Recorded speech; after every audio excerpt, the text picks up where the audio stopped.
Good morning friends. இப்போ நம்ம பார்க்க போகிறது என்னென்னு பார்த்தீங்கன்னா 2018 நவம்பர் மந்த் நடந்த குரூப் 2 ஓகே இன்டர்வியூ போஸ்ட்டுக்கான கொஷின் பேப்பர் இது. ஸோ இதில் வந்து பார்த்திங்கன்னா நான் இப்போ மேக்ஸ் சால்வ் பண்ணுறேன், பார்த்துக்கோங்க. ஸோ என்னால் முடிஞ்ச அளவுக்கு ஷார்ட்கட் பண்ணி சொல்கிறேன். ஸோ ஃபாலோ பண்ணி வாங்க. ஓகே சரி, ஓகே. ஃபர்ஸ்ட் சம் 1600 ஆனது 5% ஆண்டு கூட்டு வட்டி வீதம். என்னது கூட்டு வட்டி வீதம் கொண்டு எத்தனை ஆண்டுகளில் 1852.20 கிடைக்கும்? ஓகேவா. பிரின்சிபல் வந்து 1600, இப்போ மாறி இருக்கிறது எவ்வளோ 1852. ஸோ அதிலேருந்து கழிச்சா நம்மளுக்கு என்னது 252.20. இதுதான் நம்மளுக்கு வட்டியாக கிடச்சிருக்குது. இது வந்து பார்த்திங்கன்னா கூட்டு வட்டின்னு சொல்லிட்டான். இது என்னது கூட்டு வட்டி. ஓகேவா. இப்போ கூட்டு வட்டி நம்ம கண்டுபிடிக்கணும்னா என்ன பண்ணணும்? P of 1 + R/100 the whole power n அப்படிங்கிற ஃபார்முலா வச்சு தான் நம்ம போடணும். அதெல்லாம் போட்டுட்டு இருந்தோம்னா நம்மளுக்கு டைம் பத்தாது. ஸோ அதுக்கு இப்போ நான் ஷார்ட்கட் பண்ண போகிறேன். என்ன பண்ண போகிறேன்னா தனி வட்டி ஃபார்முலா வச்சு நான் கண்டுபிடிக்க போகிறேன். ஓகேவா. தனி வட்டி வச்சு நான் என்ன பண்ண போகிறேன்? கண்டுபிடிக்க போகிறேன். சரி, முதல்ல தனி வட்டிக்கும் கூட்டு வட்டிக்கும் வித்தியாசம் என்னென்னு பார்த்தீங்கன்னா, தனி வட்டியும் இந்த கூட்டு வட்டியும் பார்த்திங்கன்னா பக்கம், அதாவது தனி வட்டி சின்ன அமௌண்ட்டாக இருக்கும், கூட்டு வட்டி இதை விட கொஞ்சம் பெரிய அமௌண்ட்டாக இருக்கும். இன்கேஸ் வந்து பார்த்திங்கன்னா இது 10 ரூபானா இது 12 ரூபா இருக்கும். ஓகேவா. இது 20 ரூபானா அது ஒரு 24 ரூபா இருக்கும். ஸோ அவ்வளோதான். பக்கமாக வரும். ஆனால் கூட்டு வட்டி கொஞ்சம் அதிகமாக இருக்கும், தனி வட்டி என்ன பண்ணுவோம் கொஞ்சம் கம்மியாக இருக்கும். ஆனால் தனி வட்டி கூட்டு வட்டியை தாண்டி போகாது, பெருசாக இருக்காது. தனி வட்டி சின்னதாக தான் இருக்கும், கூட்டு வட்டி பெருசாக தான் இருக்கும். ஓகேவா. இப்போ நான் சொல்கிறேன் பாருங்கள். இப்போ கூட்டு வட்டி எவ்வளோ நம்மளுக்கு கிடச்சிருக்குது? 252.20 கிடச்சிருக்குது. ஓகேவா. இப்போ இதில் நான் தனி வட்டியில் கண்டுபிடிக்கிறேன் பாருங்கள். 1600 ஆனது 5%னா எவ்வளவு? இப்படி போட்டோமா இந்த 2 0க்கு 2 0 கேன்சல் ஆகிரும். அப்போ 5 16 5 80. ஒரு வருஷத்துக்கு எவ்வளோ கிடைக்கிது? 80. ஓகேவா. இப்போ எத்தனை ஆண்டுகள்னு தான் அவன் கேட்குறான். ஓகேவா. இப்போ இதை 3ஆல் மல்டிப்ளை பண்ணுங்கள்.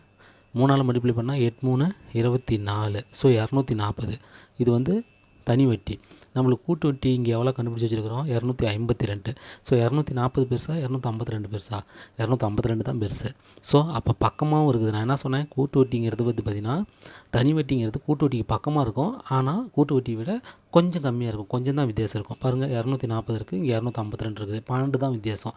ஸோ அப்போ இந்த 3 வருஷம் தான் ஆன்சரு. இப்போ இந்த 80ஓட உனக்கு டவுட்டாக இருந்தால் இப்போ அடுத்தது 4 போட்டு மல்டிப்ளை பண்ணி பாருங்க. 8 32 320 ஆயிடுது. இந்த 320ங்கிறது பார்த்திங்கன்னா இந்த 252ஓட பெருசாகிடுது. அப்போ வந்து பார்த்திங்கன்னா தனி வட்டி பெருசாகிடுது. ஓகேவா. ஸோ அப்படி இருக்காது. அப்போ எத்தனை வருஷம்? இந்த 3 வருஷம் அப்படிங்கிறது தான் ஆன்சர். So very simple. ஓகேவா. நீங்கள் உட்காந்து பொறுமையாக பாருங்கள். புரியலனா கமெண்ட் பண்ணுங்கள், நான் மறுபடியும் பண்ணுறேன். Next sum. ஓகே ஃப்ரெண்ட்ஸ், சுருக்குக சிம்பிளிஃபிகேஷனில் கொடுத்துருக்குறாங்க. என்னது? -1/3 -1 இது ப்ராக்கெட்டுக்குள்ளே கொடுத்துருக்குறாங்க, +8 மைனஸ் ஆஃப் இந்த ப்ராக்கெட்டுக்குள்ளே கொடுத்துருக்குறாங்க. ஸோ ப்ராக்கெட்டுக்குள்ளே இருக்கிற நம்பர் தான் நம்ம ஃபஸ்ட்டு பண்ணுங்கிறது போர்ட் மாஸ் ரூல்ஸ் நம்மளுக்கு நல்லாவே தெரியும். இப்போ பாருங்கள், எக்ஸ்ட்ரா மேலே ஒரு பார் ஒன்று கொடுத்துருக்குறோம். ஸோ அதை வந்து நம்ம அந்த பார் தான் நம்ம எப்பயுமே என்ன பண்ணணும்? ஃபஸ்ட்டு சால்வ் பண்ணணும். ஓகேவா. இப்போ நான் சால்வ் பண்ணுறேன் பாருங்கள். So very simple. ஓகேவா. இப்போ இந்த பார் வந்து நம்ம சிம்பிள் பண்ணிக்கலாம். ஓகேவா. சிம்பிளிஃபை பண்ணிக்கலாம். என்னது? 1/2 ஓகேவா -1/4. ஓகேவா. அப்படின்னா என்ன அர்த்தம்? இது அரை, இது கால். அரையில் கால் போச்சுன்னா எவ்வளவு? கால் தான். அரையில் கால் போயிட்டா எவ்வளவு? கால் தான். ஓகேவா. ஸோ அப்போ இது ரெண்டுக்கான ஆன்சர் நம்மளுக்கு கால்னு கிடச்சிருச்சு. இப்போ அந்த 5 மைனஸ் நம்மளுக்கு வந்த கால். ஓகேவா. இப்போ 5ல் கால் போச்சுன்னா எவ்வளவு? 4/4. 4/4. இதை வந்து நம்ம கிராஸ் மல்டிப்ளிகேஷன் இதையும் மல்டிப்ளை பண்ணிக்கணும். வர ஆன்சரோட இந்த 3 கூட்டிக்கணும். ஓகேவா. நன்னாங்க 16 3 கூட்டினா என்னது? 19/4. ஓகேவா. 19/4. ஸோ அப்போ இந்த 5 -1/2 -1/4 பாருக்கு அதுக்கு நம்ம ஆன்சர் என்ன கண்டுபிடிச்சி வச்சிட்டோம்? 19/4ன்னு கண்டுபிடிச்சி வச்சிட்டோம். ஸோ அதை இங்கே நம்ம போட்டு வச்சுக்கலாம். 19/4. ஓகேவா. அதுக்கடுத்து இங்கே என்ன கொடுத்துருக்குறாங்க? இந்த ப்ராக்கெட்ஸ் எடுத்துக்குவோம். 1 / 2/3 × 5/7. ஸோ இந்த 1 டிவைடட் அப்படியே வச்சுக்கோங்க. இது ரெண்டையும் மல்டிப்ளை பண்ணுங்கள். 10/7 21. ஓகேவா. இந்த டிவைடை வந்து பார்த்திங்கன்னா மல்டிப்ளையில் எழுதிக்கலாம். 1 × மல்டிப்ளையில் எழுதுனா என்ன ஆயிரும்? தலைகீழ் பெருக்கல் ஆயிரும். 21/10 ஆயிரும். ஸோ 1 × 21/10 என்னது? 21/10 தான். ஓகேவா. ஸோ அப்போ இந்த ப்ராக்கெட்ஸுக்கு நம்ம கண்டுபிடிச்சி வச்சுருக்கிற ஆன்சர் என்னது? 21/10. இதுக்கு 19/4, இதுக்கு 21/10. ஓகேவா. இதுக்கு என்னது 19/4, இதுக்கு 21/10. இது வந்து ஆல்ரெடி அப்படியே இருக்குது. இப்போ நம்ம அப்படியே அப்ளை பண்ணலாம். ஓகேவா. -1/3 மைனஸ் இந்த மைனஸ் வந்து எல்லாத்துக்கும் காமனானது. ஓகேவா. இப்போ 1 டிவைடட் இந்த டேர்ம் டோட்டல் டேர்முக்கு பதில் என்ன கண்டுபிடிச்சி வச்சுருக்கிறோம் 21/10. அதுக்கடுத்து என்னது இந்த +8. ஓகேவா. அதுக்கடுத்தது மைனஸு. இப்போ இந்த டோட்டல் டேர்முக்கு பதில் நம்ம என்ன கண்டுபிடிச்சி வச்சுக்கிறோம் 19/4. ஓகேவா. Very simple. இந்த மைனஸ் வந்து எல்லாத்துக்கும் பொதுவான மைனஸு. ஸோ இந்த மைனஸ் உள்ளார கொண்டு போயிருங்க. ஸோ -1/3. இந்த மைனஸ் உள்ளார போனால் என்ன ஆயிரும், இது மைனஸ் ஆகி போயிடும். ஸோ -21/10. இந்த மைனஸ் உள்ளார போனால் மைனஸ் இன்ட்டு ப்ளஸ் என்ன ஆகி போயிடும், மைனஸ் ஆகி போயிடும். -8. இந்த மைனஸ் இங்கே போனால் என்ன ஆகி போயிடும், இங்கே ஒரு மைனஸ் இங்கே ஒரு மைனஸ், மைனஸையும் மல்டிப்ளை பண்ணால் என்ன கிடைக்கும் ப்ளஸ்ஸு. ஸோ 19/4. இதை வந்து நம்ம சிம்ப்ளிஃபை பண்ணால் ஆன்சர் முடிஞ்சுது. ஓகேவா. இப்போ நம்ம என்ன பண்ண போகிறோம், இந்த 3க்கு இந்த 10க்கு இங்கே எந்த நம்பருமே இல்லை, அப்போ கீழே 1 இருக்குதுன்னு அர்த்தம். ஓகேவா. இந்த 4க்கு இது 3க்கும் சேர்த்து நம்ம என்ன பண்ண போகிறோம், எல்சிஎம் கண்டுபிடிக்க போகிறோம். எல்சிஎம் கண்டுபிடிச்சி கீழே மேலேயும் ஒரே மாதிரி சமப்படுத்தணுமா, ஆன்சர் முடிஞ்சிருச்சு. ஓகேவா. ஸோ இதுக்கான ஆன்சர் என்னது, இப்போ இந்த 3, 4, 10. ஸோ இதுக்கான எல்சிஎம் என்னென்னு பார்த்தீங்கன்னா, ஃபஸ்ட்டு 3ஆல் பண்ணிங்கன்னா 1. ஸோ 4யும் 10யும் ஒன்றும் பண்ண முடியாது, அப்படியே வச்சுக்கோங்க. ஓகேவா. 4யும் 10யும் ஒன்றும் பண்ண முடியாது, அப்படியே வச்சுக்கோங்க. இப்போ இது 2ஆல் பண்ணால் 2, 4. 2ஆல் பண்ணால் 2, 4. இது I2 10. அவ்வளோதான், ஒன்றும் பண்ண முடியாது. அப்போ அப்படியே பிரிக்கோங்க. 2, 5, 10. 12, 20. 23, 60. ஸோ எல்சிஎம்ங்கிறது என்னது பார்த்தீங்கன்னா 60. அப்போ இது கீழே இருக்கிறது எல்லாத்தையுமே என்ன பண்ணணும், 60 மாற்றணும். அதேமாரி எந்த நம்பரால் மல்டிப்ளை பண்ணுறோமோ அது அப்படியே மேலேயும். இப்போ வந்து இந்த 3 வந்து 60 மாற்றணும்னா என்ன பண்ண போகிறோம்னா 20ஆல் மல்டிப்ளை பண்ண போகிறோம். 20ஆல் மல்டிப்ளை பண்ணால் இது 60 ஆயிரும். அப்போ மேலேயும் 20ஆல் மல்டிப்ளை பண்ணிக்கணும். அப்போ -1 × 20 என்னது 20. ஓகேவா. அதுக்கடுத்து மைனஸ் இங்கே 10 இருக்குது. 60 கொண்டு வரணும்னா என்ன பண்ணணும், 6ஆல் மல்டிப்ளை பண்ணணும். அப்போ மேலேயும் வந்து என்ன பண்ணிக்கோங்க, 6ஆல் மல்டிப்ளை பண்ணிக்கோங்க. 1 6 6, 2 6 12, 126. ஓகேவா. மைனஸ் கீழே 1 இருக்குது. இங்கே 60 கொண்டு வரணும்னா என்ன பண்ணணும், 60ஆல் மல்டிப்ளை பண்ணோம்.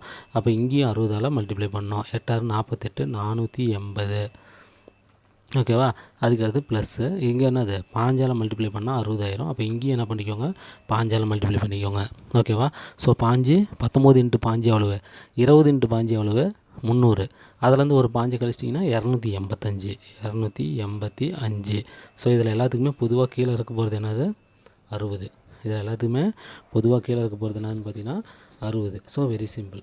இப்போ நம்ம என்ன பண்ணிக்கலாம், மைனஸ் எல்லாம் ஆட் பண்ணிக்கோங்க, ப்ளஸ் எல்லாம் ஆட் பண்ணிக்கோங்க. ஸோ எல்லாத்தையும் கழிச்சிட்டு டிவைட் பண்ணோம்னா நம்மளுக்கு ஆன்சர் கிடச்சிரும். இப்போ 20யும் 126 கூட்டினா என்னது, இதுவும் மைனஸ் இதுவும் மைனஸ், மைனஸில் ஆன்சர் வரும் -146. ஓகேவா. இப்போ -146ஓட இந்த -480 கூட்டினா என்ன ஆயிரும் 480. இதில் ஒரு 100 இருக்குதா 580. ஒரு 46 கூட்டினா 46 இருக்குதா, அந்த 46 கூட்டினா என்ன வரப்போகுது, இந்த இடத்துல தனியாகவே போட்டுக்கலாமா. ஓகே. இந்த 20 இந்த 126 கூட்டினா எவ்வளவு -146. ஓகேவா. இங்கே 480 இருக்குது. ஸோ இது ரெண்டையும் கூட்டினா நம்மளுக்கு என்ன கிடைக்கும், 6 12 மீதி 1 626 என்ன கிடைக்கிது 626. ஸோ இந்த 626 மைனஸ் நம்பர் இது. இதோட என்ன பண்ணோம், இந்த ப்ளஸ்ஸு 285 என்ன பண்ணோம் கழிச்சுமா போதும். ஓகேவா. கழிங்க பார்க்கலாம். 6ல் 5 போச்சுன்னா 1. ஓகேவா. இங்கே போகாது. அதனால் உனக்கு என்ன 12ல் 8 போச்சுன்னா மீதி எத்தனை 4. ஓகேவா. மீதி இங்கே என்ன இருக்கும் 5 இருக்கும். 5ல் 2 போயிட்டா 3. ஓகேவா. 3 ÷ 60. இப்போ 3 ÷ 60. ஸோ பெரிய நம்பருடைய குறி என்னது மைனஸு. ஓகேவா. ஸோ இதுங்க தான் அதிகமாக இருக்குது. அதனால் பெரிய நம்பருடைய குறி என்னது மைனஸ். அப்போ -341/60 எவ்வளோ வந்திருக்குது, -341/60ன்னு வந்திருக்குது. இது இங்கே ஆன்சரில் இருக்குதான்னு பார்த்தீங்கன்னா கண்டிப்பாக இல்லை.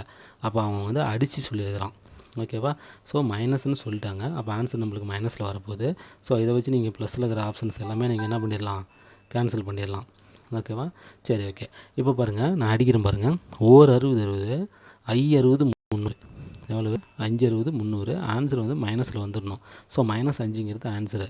ஓகேவா? -5 இது ஆப்ஷனில் எங்கே வருதுன்னு பார்த்தீங்கன்னா இந்த பி ஆப்ஷனில் மட்டும்தான் வருது. இதை வச்சே நீங்கள் சொல்லிடலாம், அடுத்த ஸ்டெப் போக வேண்டிய அவசியமே இல்லை. இருந்தாலும் இன்னொரு -5ன்னு சொல்லி இன்னொரு ஆப்ஷனில் கொடுத்தோன்னா எப்படி பண்ணுறது? இப்போ 5 30, இன்னொன்று 6 போட்டிங்கன்னா 30 6 36 360 ஆயிடுது. இங்கே இருக்கிறதே 341 தான். அப்போ 5 டைம் தான் வகுப்படும். அப்போ மீதி எவ்வளோ இருக்குது? 41. கீழே என்ன இருக்குது? 60. ஸோ அப்போ -5 41/61. ஸோ இந்த பி ஆப்ஷன் தான் ஆன்சர். ஓகேங்களா? Next sum. Okay, next sum. 24 centimetre உயரமும் அடிப்பக்கம் ஆரம் 7 சென்டிமீட்டர் கொண்ட கூம்பு தயாரிக்க தேவையான இரும்பு தகட்டின் பரப்பு. ஓகேவா? இரும்பு தகட்டின் கூம்பில் சொல்லியிருக்கிறாங்க. ஸோ அதனுடைய பரப்பு கண்டுபிடிக்கிறதுக்கு ஃபார்முலா என்னென்னு பார்த்தீங்கன்னா πr × l+r. So very simple. என்னது? πr × l+r. ஓகேவா? ஸோ இதெல்லாமே நம்ம அப்படியே அப்ளை பண்ணும்போது நம்மளுக்கு ஆன்சரு. இங்கே எல்னு ஒன்று வந்துருக்குது. ஆனால் இங்கே வந்து என்னென்னு பண்ணியிருக்கிறான்? ஹெச் கொடுத்துருக்குறான் அண்டு என்ன கொடுத்துருக்குறான்? ஆர் கொடுத்துருக்குறான். ஓகேவா? ஆனால் நம்மளுக்கு எல் வேணும். ஸோ இந்த ஹெச்சையும் ஆரையும் வச்சு என்ன பண்ணிடலாம்? நம்ம கண்டுபிடிச்சிடலாம். So L = √h² + r². இந்த ஃபார்முலாவில் போட்டோமா என்ன ஆயிரும்? நம்மளுக்கு எல் கிடச்சிரும். ஓகேங்களா? ஸோ எல் கிடச்சிரும். இப்போ நம்ம போட்டு பார்த்துடலாமா? = ஹெச் எவ்வளோ கொடுத்துருக்குறான்? 24. ஸோ 24² + ஆர் எவ்வளோ கொடுத்துருக்குறான்? 7². ஓகேவா? ஸோ 24² என்ன பண்ணோம்? 24 × 24 போட்டால் என்ன கிடைக்கும்? 2 16, மீதி 1, 2 8 1 9, 2ஆல் மல்டிப்ளை பண்ணால் நேரம் 48. ஸோ 6 7, மீதி 1 576. இது என்னது? 576 + 7 49. ரெண்டையும் கூட்டினா என்ன வருது நம்மளுக்கு? 625. √625. √625க்கு ஆன்சர் என்ன வரும்? எப்படி பிரிக்கணும்னு சொல்லியிருக்கிறேன். இதை இப்படி பிரிக்கணும். லாஸ்ட் 2 நம்பர் விட்டு பிரிக்கணும்.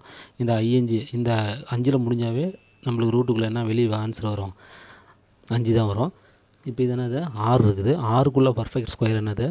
1 1 2 2 4 3 9 ஆகி போயிடுது. அப்போ 2 2 4, அப்போ 2 தான். ஸோ அப்போ 625க்கான ஸ்கொயர் ரூட்டு. ஓகேவா? ரூட் வேல்யூ என்னென்னு பார்த்தீங்கன்னா 25. அப்போ எல் = நம்ம 25ன்னு கண்டுபிடிச்சாச்சு. ஓகேவா? இப்போ இந்த ஃபார்முலாவில் போட்டோமா தீர்ந்துருச்சு. ஸோ ஃபார்முலா என்னது? πr × l+r. ஓகேவா? பைக்கான ஆன்சர் என்னது? 22/7 × ஆர் என்ன கொடுத்துருக்குறாங்க? 7 × எல் என்னது? நம்ம கண்டுபிடிச்சோம் 25 + 6 மறுபடியும் என்னது? 7. ஸோ இந்த 7க்கு 7 கேன்சல் பண்ணிடலாம். ஸோ அடுத்தது 22 × இது ரெண்டையும் கூட்டினா 32. ஓகேவா? இது ரெண்டையும் மல்டிப்ளை பண்ணால் நம்மளுக்கு ஆன்சர் கிடச்சிரும். ஸோ மல்டிப்ளை பண்ணலாமா? 32 × 22 = 2ஆல் மல்டிப்ளை பண்ணால் 64, மறுபடியும் ஒரு 64 ஸ்தானம் தள்ளி 4, 2 கூட்டினா 10, மீதி 1. ஸோ 7. So 704 cm². ஏவில் இருக்குது பார்த்தீங்களா? அதுதான் answer. Okay, next sum. 31 + 33 + 53. So ஒற்றைப்படை எண்ணா இருக்குது.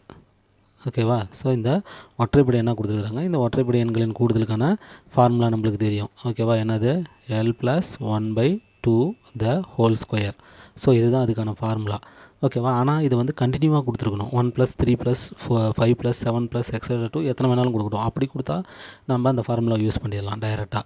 அப்படி இல்லைனாலும் இந்த ஃபார்முலாவை தான் யூஸ் பண்ண போகிறோம். ஆனால் ஒரு ஃபார்மேட் ஒன்று மாற்றணும். ஓகேவா? என்ன பண்ணோம்? 1 + 3 + 5 + etc. ப்ளஸ் மொத்தம் எவ்வளோ கொடுத்துருக்குறாங்க? 53. ஓகேவா? 53 கொடுத்துருக்குறாங்களா? அதை போட்டுக்கிட்டு மைனஸ். ஓகேவா? எங்கேருந்து கொடுத்துருக்குறாங்க? 31. அதுக்கு முன்னாடி இருக்கக்கூடிய ஒற்றைப்படை என்னென்னது? 29. அப்போ 1 + 3 + 5 etc. அந்த அதுக்கு முன்னாடி நம்பர் 29 வரலும் கண்டுபிடிச்சி இந்த டோட்டல்லேருந்து இந்த முன்னாடி இருக்கிற நம்பர் வரலும் மைனஸ் பண்ணிட்டோமா நம்மளுக்கு என்ன ஆயிரும்? இந்த ஆன்சர் கிடச்சிரும். இந்த ஆன்சரு கிடச்சிரும். இப்போ போடலாமா? l + a/2 the whole square. ஓகேவா? இதுக்கு எல்லாம் என்னது? எல்னா லாஸ்ட்டுன்னு அர்த்தம். 53. இதுக்கு எல்லாம் என்னது? 29. இப்போ போடலாமா? l + a என்ன அர்த்தம்? 53. சரி, l + 1. 53 + 1 என்னது? 54/2 whole square. இங்கே என்னது? மைனஸ் இருக்குது. இந்த மைனஸ் அப்படியே போட்டுக்கோங்க. இங்கே என்னது? 29 + 1ன்னா 30/2 the whole square. இப்போ அடித்தா என்ன ஆயிரும்? 27 ஸ்கொயர் ஆயிரும். இது அடித்தா 15 ஸ்கொயர் ஆயிரும். ஓகேவா? இப்போ போடலாமா? So 27 whole square minus 15 whole square. இது பாருங்கள், ஏ ஸ்கொயர் மைனஸ் பி ஸ்கொயர் மாதிரி இருக்குது பாருங்கள். அப்போ ஏ ப்ளஸ் பி இன்ட்டு ஏ மைனஸ் பி. ஸோ இந்த ஃபார்முலாவில் போடலாம். அப்போ 27 ப்ளஸ் 15 27 மைனஸ் 15. ஓகேவா? ஸோ இப்போ ரெண்டையும் கூட்டினா என்ன கிடைக்கும் நம்மளுக்கு? 42. இது ரெண்டையும் மைனஸ் பண்ணால் என்ன கிடைக்குது? 12. ஸோ அப்போ 42 இன்ட்டு 12 போட்டால் ஆன்சர் முடிஞ்சிச்சு. ஓகே. ஸோ 42 இன்ட்டு 12 2ஆல் மல்டிப்ளை பண்ணால் 84, 1ஆல் மல்டிப்ளை பண்ணால் 42. ஸோ அப்போ 4 10 மீதி 1. ஸோ 504 சியில் இருக்கா? அவ்வளோதான், முடிஞ்சிச்சு. Next sum. இப்போ வந்து மீ போவா என்ன கேட்டிருக்கிறோம்? மீ போவா கேட்டிருக்கிறோம். ஓகேவா? சரி, இது எப்படி நம்ம கண்டுபிடிக்கலாம்? மீ போவா அப்படிங்கிறது என்னது பார்த்தீங்கன்னா ஹெச்சிஎஃப். ஓகேவா? ஹெச்சிஎஃப் உங்களுக்கு தமிழில் புரியலனா அதே கொஸ்டின் இங்கிலீஷில் கொடுத்துருப்பான், அதை பார்த்து நீங்கள் கண்டுபிடிச்சிக்கோங்க. ஏன்னா மீ போவான்னு கொடுத்துருப்பான், மீ பேவான்னு கொடுத்துருப்பான். சில இதெல்லாம் அதை வந்து கன்ஃபியூஸ் ஆகிற மாதிரி இருக்கும். ஆனால் இங்கிலீஷில் பார்த்தீங்கன்னா ஹெச்சிஎஃப்னு கொடுத்துட்டு போயிட்டே இருப்பான். ஸோ அதில் பார்த்து நீங்கள் கண்டுபிடிச்சிக்கோங்க. ஓகேவா? இப்போ நல்லாவே தெரியும் நம்மளுக்கு மீ பேவை எப்படி கண்டுபிடிக்க முடியும்? 2 நம்பர் கொடுத்துருந்தாங்கன்னா எத்தனை நம்பர் வேணாலும் கொடுக்கணும், அதுக்கு பொதுவான நம்பர். ஓகேவா? அதனால் எல்லாத்துலேயுமே பொதுவான நம்பர் என்ன இருக்குதோ அதுதான் என்னென்னு பார்த்தீங்கன்னா மீபேவா. மீசிமாங்கிறது எல்லா நம்பரையும் எடுத்து எழுதுனா அது மீசிமா. மீபேவாங்கிறது என்னது? எல்லா இடத்துலையுமே பொதுவான ஒரு நம்பர் இருக்கணும். ஓகேவா? இப்போ அடுக்கில் கொடுத்துருந்தானா கம்மியான அடுக்காக இருக்கணும். மீபேவாங்கிறது கம்மியான அடுக்காக இருக்கணும், குறைந்த அடுக்காக இருக்கணும். ஆனால் மீசிமாங்கிறது என்னது? மேக்ஸிமம் பெரிய அடுக்காக இருக்கணும். ஓகேவா? இப்போ பாருங்கள், இந்த சம்மு நான் வந்து நம்ம எக்ஸ்பிளைன் பண்ணிட்டு பொதுவாகிறத எடுத்து எழுதுனா ஆன்சர் முடிஞ்சிச்சு. ஓகேவா? இப்போ என்ன கொடுத்துருக்குறோம்? ஏ கியூப் மைனஸ் 1. இந்த ஒன்றையும் நம்ம என்ன பண்ணலாம்? க்யூப்னு 1 பவர் எத்தனை தடவை எழுதினாலும் என்னது? 1 தான் ஆன்சரு. அப்போ இது பார்க்குறதுக்கு பாருங்கள் எப்படி இருக்குது? A cube minus b cube ஃபார்முலாவில் இருக்குதா? So a cube minus b cube equal to answer என்னது? A minus b into a square plus a b plus b square. So அந்த ஃபார்மேட்டில் இருக்குது. ஸோ அதை அப்படியே நம்ம என்ன பண்ணலாம்? அங்கே அப்ளை பண்ணிடலாம். ஓகேவா? ஸோ இப்போ என்னது? A cube minus b cube equal to a minus b into a square plus a b வந்து 1 தேவையில்லை. அதுக்கடுத்து பி ஸ்கொயர் என்னது? 1 ஸ்கொயர் 1. ஓகேவா? அதுக்கடுத்து என்னது? ஏ ஸ்கொயர் மைனஸ் 1 கொடுத்துக்கிறோம், அதை ஸ்கொயர்னு எழுதிக்கலாம். இது பாருங்கள், ஏ ஸ்கொயர் மைனஸ் பி ஸ்கொயர் ஃபார்முலாவில் இருக்குது. அப்போ ப்ளஸில் ஒரு தடவை ரெண்டையும் மைனஸில் ஒரு தடவை எழுதுனா தீர்ந்து போச்சு. ஓகேவா? இப்போ ரெண்டுக்கும் பொதுவான கருத்து தான் மீபேவான்னு நான் சொன்னேன். இங்கே பாருங்கள், ஏ மைனஸ் 1 இருக்குது, இங்கே ஏ மைனஸ் 1 இருக்குது. இது இங்கே இருக்குது, ஆனால் இங்கே இல்லை. இது இங்கே இருக்குது, இங்கே இல்லை. ஸோ அது ரெண்டும் கேன்சல். அப்போ பொதுவாக இருக்கிறது ஏ மைனஸ் 1 ஏ மைனஸ் 1. ஸோ இந்த ஏ மைனஸ் 1 டி தான் ஆன்சர். Next sum. 1 கிலோகிராம். ஓகேவா? 1 கிலோகிராம்னால் ஃபஸ்ட்டு எவ்வளோ? 1000. எவ்வளோ? 1000. இந்த 1000ல் 5 கிராமுங்கிறது எத்தனை பர்சன்டேஜ்? 5. 1000ல் 5ங்கிறது அப்போ இன்ட்டு 100க்கு அப்படிங்குள்ள இது. ஓகேவா? இந்த 2 0க்கு 2 0 கேன்சல் ஆச்சு. ஓகேவா? இப்போ மீதி என்ன இருக்குது? 5/10 இருக்குது. ஸோ ஒரு 0 இருக்குது. அப்படின்னா என்னாலும் ரைட் சைட்லேருந்து லெஃப்ட் சைடு நோக்கி ஒரு ஸ்தானம் தள்ளி புள்ளி வைக்கணும். ஓகேவா? இந்தாண்ட புள்ளிக்கு இந்தாண்ட யார் தான் இருக்கிறாங்கன்னு அர்த்தம்? 0 தான் இருக்கிறாங்கன்னு அர்த்தம். அப்போ ஆன்சர் என்னது? 0.5. இந்த சி தான் ஆன்சர். நெக்ஸ்ட் சம் பாருங்கள், இதனுடைய மதிப்பு கண்டுபிடிக்க சொல்லியிருக்கிறாங்க. ஓகேவா? ஸோ 9 ஸ்கொயர் 18 பவர் 4/3 பவர் 16 அப்படின்னு சொல்லியிருக்கிறாங்க. இதை வந்து என்ன பண்ணிக்கோங்க, ஒரே மாதிரி நம்பராக மாற்றினா மட்டும்தான் இதை நம்மளால் சால்வ் பண்ண முடியும். இல்லைன்னா எல்லாத்தையும் நீங்கள் விரிவாக்கம் பண்ணி மல்டிப்ளை பண்ணி தான் போட்டுட்டு உட்காந்துக்கணும். அதெல்லாம் ஒன்றும் பண்ண முடியாது. ஒன்று இப்போ பாருங்கள், சின்ன நம்பராகிறத பண்ணலாம். இப்போ 3 பண்ணலாம். 3 பண்ணிங்கன்னா 9ஐயும் 3க்கு மாற்றணும், 18ஐயும் 3க்கு மாற்றணும். ஓகேவா? ஸோ அதனால் வந்து பார்த்திங்கன்னா அது சின்ன நம்பராகிறதுனால கஷ்டமாக இருக்குது. இப்போ வந்து 9 வந்து பார்த்திங்கன்னா எல்லா நம்பர்லேயும் மாற்றிக்கலாம். இப்போ வந்து பாருங்கள், 9 ஸ்கொயர் இன்ட்டு இந்த 18 எப்படி எழுதலாம்? 2 9 18 இந்த ஹோல் பவர் 4ன்னு போட்டுக்கோங்க, டிவைடட் பை இந்த 3 பவர் 16 இருக்குது பார்த்தீங்களா? இந்த 3 இந்த 16 என்ன பண்ணலாம்? 2 8 16ன்னு போட்டுக்கலாம். 2 8 16ன்னு போட்டுக்கலாம். ஓகேவா? இப்போ நான் எப்படி மாத்திரம் பாருங்கள், 9 ஸ்கொயர் இன்ட்டு இந்த 4 வந்து 2க்கும் பொருந்தும், இந்த 9க்கும் பொருந்தும். அப்போ 2 power 4 into 9 power 4 divided by இந்த ஸ்கொயர் இருக்குது பார்த்தீங்களா? இப்படியும் எழுதிக்கலாம். இதை மட்டும் 8 மட்டும் பவரில் எழுதிக்கிற மாதிரி. அப்போ 3 ஸ்கொயர்னால் என்னது? 3 இன்ட்டு 3. ஸோ அப்போது 9, மீதி இருக்கிறது அந்த 8 பவர்லேயே இருந்துக்கும். ஓகேவா? முடிஞ்சது. ஓகே. இப்போது ஸ்கொயர் இருக்குது. இப்போ பேஸ் ரெண்டும் ஒரே மாதிரியாக இருந்தால் பவர் ரெண்டையும் என்ன பண்ணிக்கலாம், ஆட் பண்ணிக்கலாம். இப்போ 9 இங்கே 2 இருக்குது, இங்கே 4 இருக்குது. ரெண்டையும் கூட்டினா என்னது 6 இன்ட்டு இந்த 2/4 அப்படியே இருக்கும். ஓகேவா? இந்த 2/4 அப்படியே இருக்கும். கீழே என்னது 9/8. ஸோ இப்போ என்ன பண்ணலாம், அடிச்சிக்கலாம். பேஸ் ஒரே மாதிரி இருந்தால் அடிச்சிக்கலாம். இங்கே 6 இருக்குது, அப்படியே கேன்சல் ஆகி போயிடும். இங்கே என்னது 2. ஸோ அப்போ 2/4 9 ஸ்கொயர். இப்போ இதை எக்ஸ்பிளைன் பண்ணுங்கள். 2 4 தடவை போட்டு மல்டிப்ளை பண்ணோம். 2 இன்ட்டு 2 இன்ட்டு 2 இன்ட்டு 2 2 4 2 4 நன்னாங்க 16 டிவைடட் பை 9 2 தடவை போட்டால் 9 9 81. ஸோ 16/81. 16/81 எங்கே இருக்குதுன்னு பார்த்தீங்கன்னா இந்த சி ஆப்ஷனில் இருக்குது. ஸோ முடியுது. நெக்ஸ்ட் 0.027 கனமூலம் க்யூப் ரூட் கேட்குறாங்க. ஓகேங்களா? ஸோ 0.027 க்யூப் ரூட் ஆன்சர் என்னன்னு கேட்குறாங்க. ஓகேவா? ஸோ இது என்னால் சிம்பிளாக என்னால் ஆன்சர் பண்ண முடியும். இப்போ புள்ளிக்கு அந்தாண்ட எத்தனை நம்பர் இருக்குது, 1 2 3. ஓகேவா? அத்தனை 0 இருக்கிற மாரி ஒரு நம்பர். ஓகே, 3 0 மட்டும் போட்டால் அது நம்பரா, அதோட ஒரு 1 போடணும், அப்போ தான் வேல்யூபிள் நம்பரு. ஸோ 3 0 இருக்குது. எத்தனை ஸ்தானத்துக்கு அந்தாண்ட, ஓகேவா, புள்ளிக்கு அந்தாண்ட எத்தனை ஸ்தானம் இருக்குதோ அத்தனை 0 இருக்கிற மாரி ஒரு நம்பரை அதால் அதாவது டிவைட் பண்ணிங்கன்னா தீர்ந்து போச்சு. இப்போ வந்து பார்த்திங்கன்னா இப்படி இருக்குதா, இப்போ வந்து இதை வெறும் நம்பராக எடுத்துக்கிறேன். என்னது, இந்த 0லாம் விட்டுட்டுங்க, மீதி 27 மட்டும் எடுத்துக்கிறேன். டிவைடட் பை இதை 1000ஆல் வகுத்துக்கிறேன். ஓகே, வகுத்தா எனக்கு என்ன கிடச்சிரும், அந்த ஆன்சர் கிடச்சிரும். ஓகேவா, இந்த ஆன்சரு கிடச்சிரும். ஓகேவா, இப்போ இதுக்கு நான் என்ன பண்ண போகிறேன், க்யூப் ரூட் எடுக்க போகிறேன். க்யூப் ரூட்னா என்னாட்டம், மூணு நம்பர் உள்ளார ஒரே மாதிரியாக இருந்தால் ஒரு நம்பரை வெளியே எடுத்துக்கலாம். ஸோ இந்த 27 எப்படி எழுதலாம்னு பாருங்கள். 3 × 3 × 3 3 9 9 3 27 ரைட்டா. டிவைடட் பை இந்த 1000 எப்படி எழுதலாம் பாருங்கள், 10 × 10 × 10 பைத் 100 100 பைத்து 1000.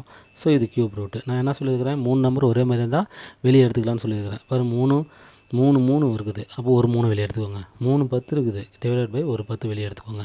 இப்போ நான் ஆல்ரெடி சொல்லியிருக்கிறேன், 3 10ஆல் வகுத்தா நேரம் ஒரு 0 இருக்குது, அப்போது ஒரு ஸ்தானம் தள்ளி. ஓகேவா, ஸோ 0.3. என்னுடைய ஆன்சர் என்னது, 0.3. ஸோ இது எங்கே இருக்குதுன்னு பார்த்தீங்கன்னா, ஸோ டி ஆப்ஷனில் இருக்குது. Next sum.